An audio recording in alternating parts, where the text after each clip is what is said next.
Welcome to At Issue. I'm H. Wayne Wilson, and on this weekend of Thanksgiving, we want to say thank you to two organizations that are doing quite a bit of good, one in Tazewell County, one in McLean County. Later in the program, we're going to hear about the McLean County Historical Society and the service that they provide to individuals who have dementia. But first, let's talk about writing therapy. There is a program called Central Illinois Writing Therapy. We'll explain what that is after we introduce our guests. First, let me introduce to you Lynn Ceja. Lynn is the aunt of one of the clients of CIRT. We'll explain more of that in just a moment. Thanks for being with us. And we also have Jenna Walker here. Jenna is the program director for Central Illinois Writing Therapy. Thank you so much for being here. Having us. And a client of CIRT, Charles, but we'll call him CJ if that's all right. Yeah, that's fine. CJ Blackwell is a client at Central Illinois Writing Therapy. Before we start with the benefits that you've derived from this, let's find out what exactly is Central Illinois Writing Therapy. We are a program that works with youth, adults, and our U.S. veterans all on horseback. So we provide all of the therapy to our clients on using horses or interacting with the horses at our program. So these are people who have some form of disability? Yes. They either have a mental, physical, emotional, behavioral disability when they come to us. And what benefit, just in broad terms, what does riding a horse do for people with disabilities? Balance, coordination, hand-eye coordination. For people that have never walked or used strollers or wheelchairs, it's the closest thing that can be simulated to a natural person walking. The horse uses their motion and can help them walk on horseback. So if they've never walked before, they can feel that for the first time. And one of the most challenging, from my perspective, would be somebody who is visually impaired. And CJ, you are, for all intents and purposes, 100% blind. That is correct. And can you tell me a little bit about, did you have any reservations when you first came up to the horse and said, okay, I'm going to be riding a horse? No, actually, I have had previous experience with horseback riding at Lions Camp. You know, And that's when you still had some sight? I had a little bit of sight at that time, yes. Okay, and please explain for our audience how you lost your sight. I lost my sight due to an eye disorder called retinitis pigmentosa, more commonly known as RP. And it's progressive? Huh? It's a progressive Yes, disease? it is. Okay. So, Lynn, explain, what kind of benefit have you seen in CJ? You live with CJ, so can you explain what it is that you've seen that riding has done for him? Some of the features that Jenna has discussed, like muscle tone and balance, and for him, because he also has Asperger's, some of his social skills have improved, I think, because he's able to work with other riders and the volunteers and the instructors and just kind of learn how to speak socially and interaction in that way. Jenna, each rider has a specific horse they usually go with, and they also have an instructor? Yes. Yes, we pick horses based on the kids' needs. Some of them need wider horses for balance and stability. Sometimes we're working on stretching and other balance issues of staying upright, or we also match personalities. Personalities can bring a lot in the horses, and with our clients, you can take a kid that's bouncing off the walls and put them on a horse that's very mellow, and you're going to see them level each other out. And vice versa, the same reaction when you take a child that's more quiet. You can put them on a horse that has more energy, and they're going to see the child's energy increase. So we can use a lot of the horse movement and attitude to help with the clients at start. And CJ, your horse is? It is Colonel. Does he have a full name? Yeah, Colonel Frosty Boy. Colonel Frosty Boy. And when Jenna was describing, you kind of match horse to client. What's the match for you between Colonel and you? How do you relate to your horse? Basically, we both have attitudes. And I take it you sometimes he wants to go one direction and you want to take him the other direction. Yeah. And do you think it's a good match, Lynn? I do, because it challenges him to, it kind of gives him an idea of what it's like to need to get his horse, Colonel, to comply. And maybe it will help him understand why people try to get him to comply. Sometimes with his autism, he has some kind of struggles with that a little bit. CJ, do you see, do you feel that you're improving in that regard because of riding the horse? Yeah. It's Yeah. a gradual Yeah, it is. It's a gradual thing. So maybe you don't see it, but your aunt certainly Yes. does. Yeah. Let's take a look at some of the photos that we have of CJ riding. Most of these are with Colonel Frosty Boy. There's CJ getting on. Jenna, you want to explain some of these as we go along? Yeah, the first horse here, he's actually getting ready to compete in his first horse show. And the first horse he's getting on is Mike, and he was very mellow, so he was allowing CJ to experiment and expand his horse knowledge. So he was really gentle in following CJ's commands. This next horse that he's riding is Colonel, that we were just talking about. And he has a little bit feistier of an attitude, so he makes CJ work for things and progress. And he's learning to steer, and these are some of the games that we've played. This is Monopoly, so it's all about following direction and taking your horse through a course as the horse is the pawn. So you roll the dice and you have to fast forward. This is actually him competing at one of our shows that we attend. We attend several horse shows throughout the year. And so CJ comes and competes and shows his improvement at the different shows to different people. We sometimes have a nicer day where we take them on a trail ride so they get to enjoy nature. We have a half-mile and a fourth-mile trail that we allow the kids to smell the different flowers, the trees, and we take them through the woods so they hear all kinds of different noises, and it's great for sensory input that we can take them on. CJ here is competing in a show down in Springfield in the Coliseum, which is a huge confidence builder. That's one of the biggest arenas in the state of Illinois, and it's a very nice arena. And this is at our benefit show that we have in the spring, and he's getting ready to compete and show off his skills to the rest of the horse population. And then we have one more picture here. This is CJ. CJ is learning to be completely independent on the horse, so he is using completely verbal cues from me as an instructor to steer through obstacles. I was going to ask because you had indicated that there's an instructor or somebody, a guide, and yet there he was all alone. Yeah, on I'm not in Colonel. that picture. I'm stepping out. I stepped out of the side so they could get a nice picture. I'm off to the side, normally with an earshot of him, and about 10 feet away, so that way he can move the horse, but the horse, how he moves the horse allows him to make mistakes. So I'm not there to correct immediately, so that way he learns through the process of working through the problems himself with the horse. When she says that sometimes you make mistakes while riding, Colonel, what kind of mistakes might you make? Well, I might, hear one of the cues, and at first I start to, do the exact opposite to what, And then you'll get a second cue. I realize I'm doing the wrong thing, and I go to crap. How long have you been riding, CJ? I've been riding since In July. July of 2011. So about 4.5 years or That's so. correct. So 4.5 years, how long can a client take advantage of CIRT? They can take advantage of Central Illinois Riding Therapy for as long as they wish.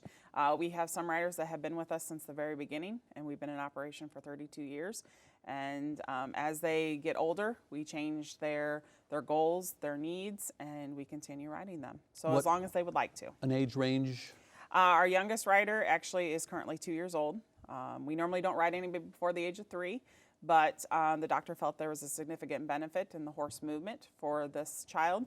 And then our oldest rider actually just passed away at 88. 88. 88. So we have quite a range. And Charles, CJ, you are how old? I am 25. And you are currently going to college, Yeah, I'm going to college at Eureka College. and you are pursuing what major? I'm a theater major. A theater major. And has the writing at CIRT been beneficial to him in terms of studying? Because he went to ICC first, Right. now Eureka College. How has that benefited him with regard to his studies? I think it's taught him how to discipline and have the goals, match his goals with the horse and the horse with him. And I think that helps him apply some of those skills maybe to even studying and I think it helps him be a little more goal oriented. I would say more focus and determination. He seems to have more of a drive. Sometimes he gets stuck or frustrated, and he's learning how to deal with that and move through it. So just from some of his school stuff that he's told me about, I would say drive and focus and determination that nothing's going to stop him. So You agree with that, CJ? Yeah, I do. Because see, before when I got frustrated, I just freaked out. So how many horses do you have, and are they different kinds of horses in terms of being able to help? CJ would work with one type of horse and maybe not with another. we actually have 9 horses and 1 mule. So we also have, of those horses, some of them are smaller. Some of them are really tall, some of them are real wide, some of them are narrow. So we pick the horse based on what we're trying to work with the student. CJ happened to we picked Colonel for him, so he would continue to develop and grow. So. And most of these horses are donated. Yes. Okay. And Central Illinois Riding Therapy, do you have a website? Yes, cert.info. CIRT.info, and we want to say thank you so much to Lynn Seha. Lynn is the aunt of CJ. CJ, thank you so much, and best of luck at Eureka College. You're welcome. And also, we want to say thank you to Jenna Walker, who's the program director at Central Illinois Riding Therapy. We'll be back with another story about thanks in a moment. Welcome back to At Issue. The second half of the program, we're going to be talking about a program called Senior Reminiscences, and it is conducted by the McLean County Museum of History. And you can see that I have a slinky in my hands. I have, this is a 3-finger baseball glove. I used to have one of these, a Duke Snyder model. I'm dating myself, aren't I? Let me introduce to you 2 individuals who are going to talk about why we have these items here and how it's going to help senior citizens. First of all, let me introduce to you Jan Newcomb. Jan is the enrichment coordinator at Blair House in Normal. Blair House is an independent living? We are independent senior living, yes. All right, and also here is Candace Summers. Candace is the Director of Education at the McLean County Museum of History, and thank you for joining us. Thank you for having me. Senior Reminiscences, in a nutshell, what is that program? It is a program that's designed to take artifacts, material-based culture, to take to senior residential homes, facilities, activity centers, to use these objects to help stimulate a reminiscence with these folks so they can share their memories, think about things they haven't thought about for a very long time, and hopefully bring some happy memories back to folks. And when they come to Blair House, do they start talking and then continue the conversation afterward? Is this something that really has an impact? Oh yes, they'll be walking, walking to the elevator to go back to their apartments, and they'll be reminiscing about something they saw. I used to have a pair of skates like that, and it was so fun. It'll bring back memories, and that's exactly what we want. So that's the fun. Everybody likes to talk about themselves and things they used to do and relate to things. So you see it's benefiting your residents? Definitely, definitely. And they know, they come back when they see that Candace is coming back from the McLean County Museum of History with whatever program. They're all Senior Reminisce programs. So when they see that on the calendar, they come back to it. So you're popular at Blair House. It's one of my favorite places to go. I have 3 educators, two other educators plus myself that work at the museum, and we all go out and do these programs at senior facilities throughout McLean County and also 6 surrounding counties around McLean County. So we service a pretty far area with these programs. Now, is this program free? It is free. We do ask for places that are further away if they're able to reimburse us for mileage, if it's greater than 50 miles round trip. And most of the places as far away as Pontiac or Eureka or even Lincoln, they're very happy to help us offset the cost of travel by bringing, this program that brings so much joy to the folks at their facilities. We're going to give you the contact information for those of you that might be interested in learning more about Senior Reminiscences at the end of the program. But first, let's take a look at some of the items that spawn conversation, if we would. Let's look at a pair of, and I will admit that the very first pair of roller skates I had was this pair, not this specific pair, but one just like it. It's one of our most popular items that we bring. I know at Blair House I've had several folks comment if they still had their pair of roller skates, they would really like it. And the interesting thing about this is you note in the foreground there's a key to it, and it was the senior citizens who said, we need a key. You can't do the roller skates without the key. So, Yeah, it was. We used to take them out without the key, and they said you need that key if you're going to make those skates work. So we found a key. You remember this, don't you? I sure do. I wish I'd saved my own. Yes, that iron, they love seeing the irons and the tools from back when they were younger. They love seeing those and reminiscing about them and telling how they used them. And do we know there are people that were using these kinds of phones back then? Oh, absolutely. A lot of times they talk about how it was in the wooden box in the wall as opposed to the actual stand-up version, and some of them will even admit to having eavesdropped in on some conversations on the party line. And I've learned a thing or two from those folks. We probably should explain what a party line is. When I was a child, seriously, we had a 2-line party line. And that meant that there was a different ring for each house. And you could pick up the phone and listen to the other conversation. Let's go to the next item and take a look at what else you show at some of these. Now, is that a type of hat? It's a fedora. A fedora? A fedora hat. And most of the folks that I reminisce with, they always remember their dads having a fedora hat during the age when everyone wore hats. Do the men respond to this more, or do the women respond to this more? I think it's 50-50 because the women remember their fathers having the hat like that. Fedora. And then some of you might not know this, but they used to deliver milk in glass bottles. Yeah, and we're lucky with some of these objects that we bring. They are local things, so they'll list like the Bloomington dairy that it came from, and so people can actually reminisce about where it came from. Yeah, you see the name Yeah, Bloomington. I think that said Highland. I think that's the Highland Dairy. So yeah, they'll talk about how they would get it every day, every other day, and just how wonderful it was. Now, is this a soldier, a knight, or what is this? This is a World War I soldier, I believe, and it's a lead soldier, so not used anymore because we all know lead is kind of dangerous. But a lot of folks just remember having these, or even folks that are a little younger remember having the green plastic soldiers as well, and how they would fight endless battles on the floors of their homes. And here we open this segment of the show with the Slinky, of course. Everybody loves a Slinky. Now let me ask, Slinky, I don't know when Slinky was invented. World War II. World War II? Yes.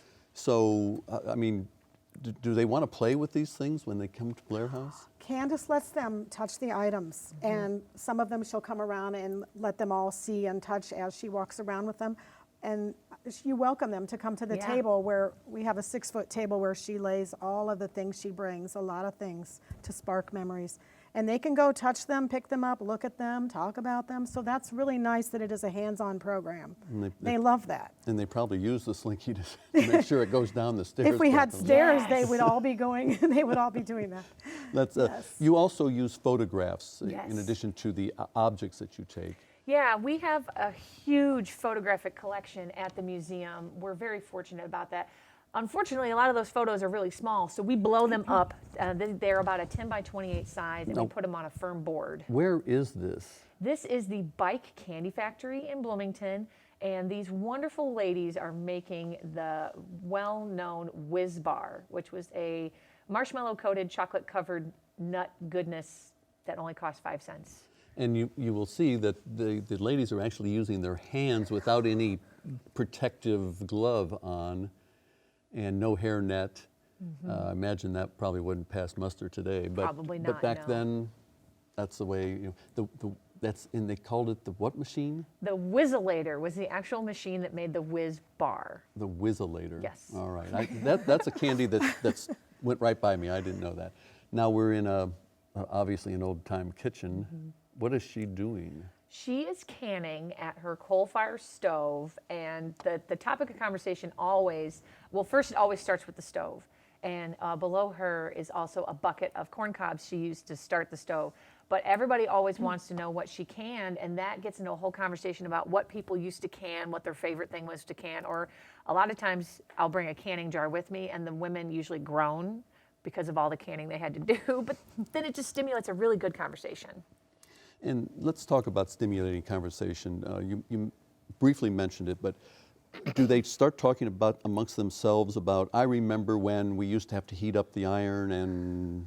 Oh yes, or I believe you had curling iron, like an original curling iron, which was a rod, and they would, they love to talk about themselves and what they went through and how it's progressed. So yes, they would share their memories of how I used to do this, or my mom did, ironed our clothes with this, and we have folks at the Blair House who, I would say most of them are in their 80s. We even have plenty of folks in their 90s. We have one lady, our oldest resident at the Blair House will be 100 in January. Wow. And she doesn't use a walker. She gets around on her own, clear memory.